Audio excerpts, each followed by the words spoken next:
পঞ্চগড়ের দেবীগঞ্জ উপজেলার ৯ নং সোনাহার মালিকাদহ ইউনিয়নের টোপরাকাচারি করতোয়া নদীর ঘাটে প্রতিদিন জীবনের ঝুঁকি নিয়ে নৌকায় পারাপার করছেন কয়েক হাজার মানুষ।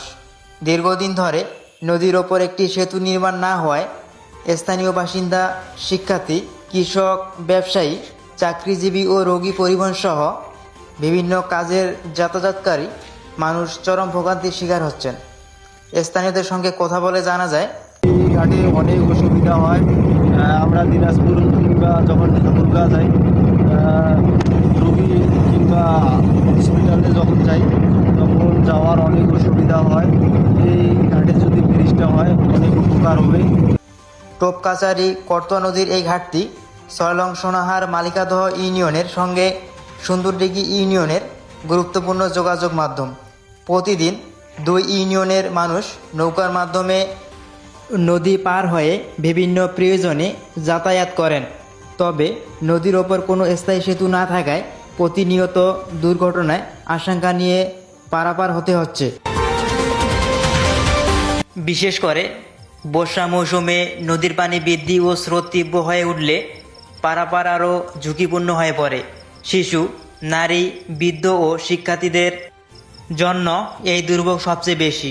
জরুরি প্রয়োজনে রোগীর হাসপাতালে নেওয়া কিংবা শিক্ষার্থীদের সময় মতো বিদ্যালয় ও কলেজে পৌঁছানো অনেক সময় কঠিন হয়ে যায়। এলাকাবাসী জানান, এই ঘাট দিয়ে পার হতে না চাইলে বিকল্প পথে প্রায় ৪ থেকে ৫ কিলোমিটার ঘুরে গন্তব্যে যেতে হয়। এতে একদিকে যেমন অতিরিক্ত সময় ব্যয় হয়, অন্যদিকে যাতায়াত খরচও বেড়ে যায়। কৃষকদের উৎপাদিত ফসল বাজারে নিতে এবং ব্যবসায়ীদের পণ্য পরিবহনেও নানান সমস্যার সৃষ্টি হচ্ছে। স্থানীয়দের মতে, টোপকাচারি ঘাটটি একটি গুরুত্বপূর্ণ আঞ্চলিক যোগাযোগ কেন্দ্র। এই পথ ব্যবহার করে সহজেই দিনাজপুর, গোপালগঞ্জ, গড়েয়া ও ঠাকুরগাঁয়ের বিভিন্ন এলাকায় যাওয়া যায়।